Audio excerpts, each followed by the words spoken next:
Same engine, same gearbox, same factory, £4,000 difference. That's what the badge is worth in this country.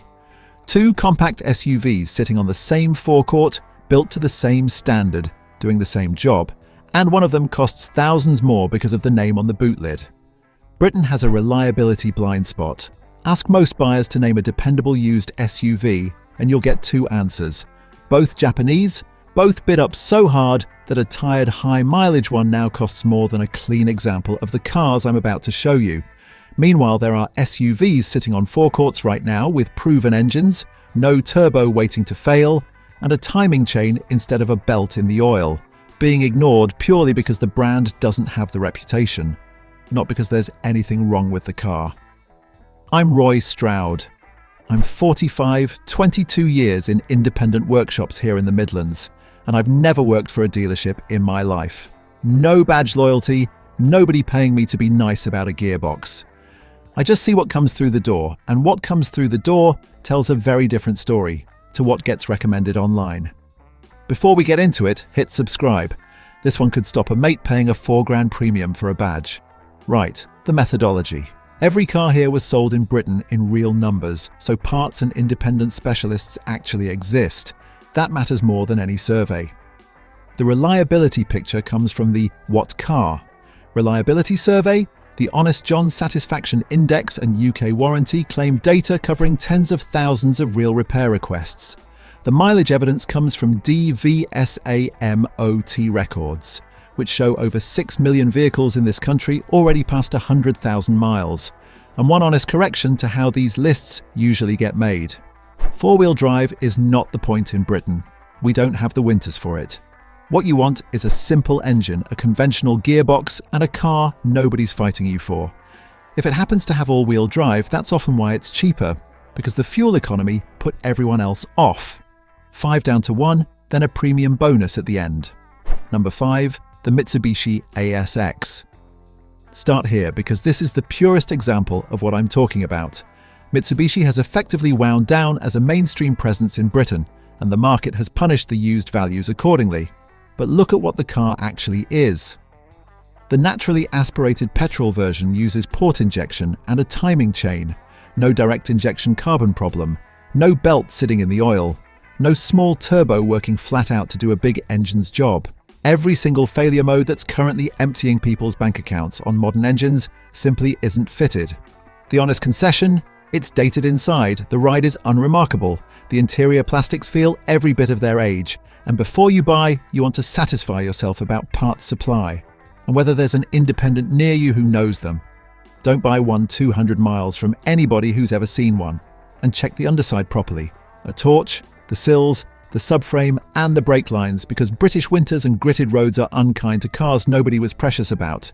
But if you want simple, cheap and mechanically boring, this is it. Boring is the whole product. Number 4, the Hyundai X35. Everybody forgets this one existed, which is exactly why it's cheap. And there's a hidden advantage buried in its history. Hyundai sold these with a long transferable warranty, which pushed an entire generation of them through documented, dated servicing early in life. That paperwork still exists. You can read it. At this price point, a car with a legible service history from year one is worth more than any survey position. Mechanically, it's straightforward, parts are cheap and plentiful, and the network is still very much alive in Britain, unlike some of its rivals. That last point matters more than people realise at this end of the market. A cheap car with a dead brand behind it stops being cheap the first time you need something unusual. The caveat: the diesel wants a motorway life. Used almost entirely on short, cold journeys, the DPF will have suffered, and that's an expensive conversation.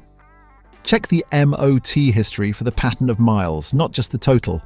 Get the right one and you've bought a perfectly modern family SUV for super mini money.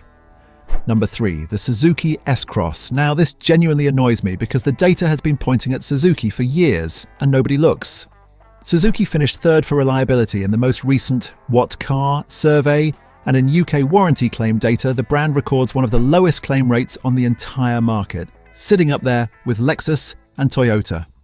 The S-Cross is the one nobody bought. It's plain, it's sensible, it's light, and light is the secret nobody talks about. Less weight means less strain on suspension, brakes, driveline and tyres, and an engine that never has to shove 3 tons around lives a much longer life. The concession: the interior is cheap and the styling is invisible. That's precisely why it depreciated. On a high-miler, expect tyre dampers and bushes, which is a modest bill at an independent, not a mortgage extension. There's a second advantage nobody mentions. Because Suzuki sold these to sensible people, an enormous proportion of them have been driven gently and serviced on time. You aren't just buying a good design, you're buying into a population of cars that were looked after. Nobody will comment on it in your drive, it'll just start every morning while the fashionable stuff is on a ramp. Quick favour before the last two. If this has already changed what you'll type into the search box tonight, tap the like button. Costs you nothing, and it puts this in front of people about to overpay for a badge this weekend. Cheers. Number 2, the Subaru Forester, the great ignored SUV of the British market. Subaru sells in tiny numbers here, so most buyers have never considered one. And that's your opportunity because these were built to a standard that has very little to do with their price. The boxer engine sits low, the 4-wheel drive system is permanent rather than a clutch pack that engages when it feels like it, and the whole thing is engineered for people who genuinely use a car in bad weather. Visibility is superb, the boot is a proper square shape, and it'll tow. Now the honest part, and it's substantial. Fuel economy is poor by modern standards, the dealer network here is thin, so you need an independent specialist you trust, and you must be selective about the drivetrain. A conventional automatic or a manual is a different long-term proposition to a continuously variable box, and I'd want service records either way. Older Subaru petrols also have a head gasket reputation, so buy on evidence, not affection. But if you can live with the fuel bills, this is a genuinely tough vehicle at a price that doesn't reflect it. In Britain that's rare, and number 1, the Mazda CX-3. Here's the one I'd actually put my own money on, and the reason is boring engineering. Mazda sits in the upper reaches of UK reliability surveys year after year, and the CX-3's Sky Active petrol is naturally aspirated. No turbo, no intercooler, lower cylinder pressures, less heat, and a timing chain rather than a belt sitting in an oil bath shedding rubber into the pickup. Every one of those is a failure point that is simply not present on this car. Underneath, it's built on Mazda's small car platform, which means it's light, cheap on tyres, cheap to insure, and cheap to tax. And unlike almost everything else at this money, it actually drives. The steering tells you something, and it doesn't wallow.